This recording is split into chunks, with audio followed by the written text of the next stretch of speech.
qué escéptico? O sea, lo que yo dijera que a mí me parecía que el anuncio tenía cuestiones interesantes y que alteraban o cambiaban la forma en que se habían discutido la cuestión constitucional hasta hoy día.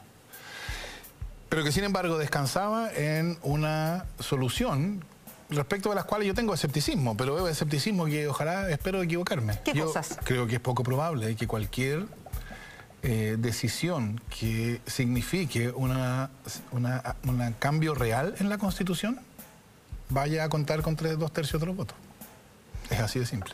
O sea, a ver, dentro de este cronograma que anuncia la presidenta habla de un proceso para que las personas entren al tema constitucional a través de un proceso de educación cívica, que hagan propuestas también que vengan desde las personas, pero es rol del actual Congreso, con ese quórum, 2/3, el permitirle a la Constitución que venga todo el proceso después. ¿En eso usted no confía, que existan esos votos? O sea, no es que yo no confíe, no es que yo no confíe de la UDI cuando la UDI vota en contra de un proyecto que yo creo que se justifica.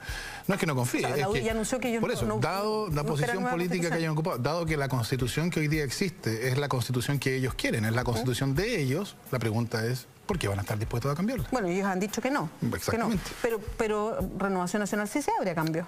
Bueno, la otra cosa que tú mencionabas es importante, ¿no? El anuncio no es solamente que la presidenta va a enviar un proyecto de reforma constitucional al Congreso. Eso es lo que se ha hecho hasta ahora. Se hizo, digamos, desde el año 89, excluido, porque esa reforma se rigió por las reglas transitorias de la Constitución. Pero después de todas las reformas constitucionales hasta hoy día se han hecho, bueno, de ese modo, ¿no? El presidente o los parlamentarios envían o presentan un proyecto de ley y ese proyecto se discute, se modifica, se aprueba o no. En este caso hay dos cosas que lo hacen diferente. Primero, que es un proceso, o sea, será un proyecto de reforma constitucional que se enviará al Congreso. En este sentido, esto fue el anuncio del anuncio, ¿no? Pero se enviará después de un proceso de discusión pública que incluye estas dos etapas, ¿no? Exacto. Que todavía tenemos que saber cuál es la filigrana del asunto, pero la idea es que para llegar a la discusión parlamentaria es necesario pasar primero por esta discusión pública. Eso es una cosa interesante, ¿no? Entonces, primera cosa interesante, no es simplemente mandar un proyecto y ver qué pasa con él, sino antecederlo de un proceso de discusión pública que se espera que se manifieste en la discusión parlamentaria. ¿Por qué?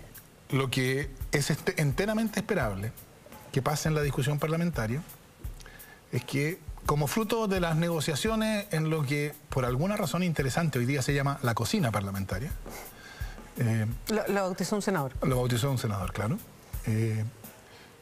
Lo que ocurra será que lo que tiene de interesante el proyecto, el contenido del proyecto que puede servir de oportunidad para solucionar el problema constitucional, eso va a desaparecer.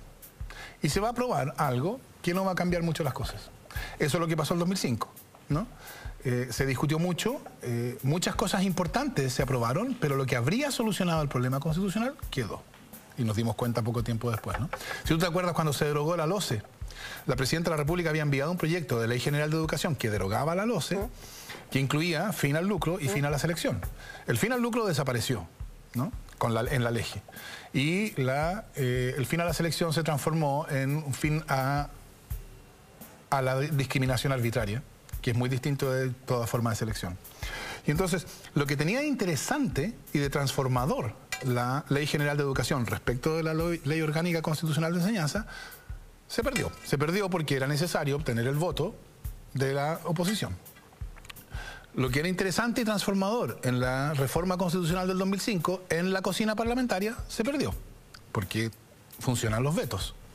Y entonces lo que es razonable pensar que va a pasar ahora es que lo que es interesante y transformador de este proyecto anunciado por la presidenta se va a perder, y lo que va a salir va a ser algo que no es interesante ni transformador. Se va a perder en esta negociación para que estén los 2/3 que aprueben lo que venga después, digamos. Claro, yo supongo que el cálculo del gobierno es que ese periodo inicial de discusión pública va a crear suficiente presión para que el Parlamento tenga que buscar alguna fórmula que no descanse en negar lo transformador e interesante del proyecto.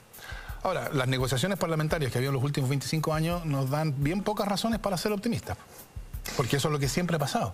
Y entonces, esto tiene un efecto bien brutal de deslegitimación, que es lo que estamos viendo. Porque llega a este acuerdo, se le quita al proyecto original todo lo interesante y transformador que tenía, que es lo que justificaba el proyecto. La razón por la que se quería derogar la LOCE era para tener una regulación distinta, no era por el nombre. Es cierto. Se promulga esta nueva ley, se alzan las manos, se caen las lágrimas, todos dicen hemos sido capaces de dejar de lado nuestros intereses particulares y unirnos en el bien de Chile, y poco después nos damos cuenta que en lo interesante y transformador todo sigue igual.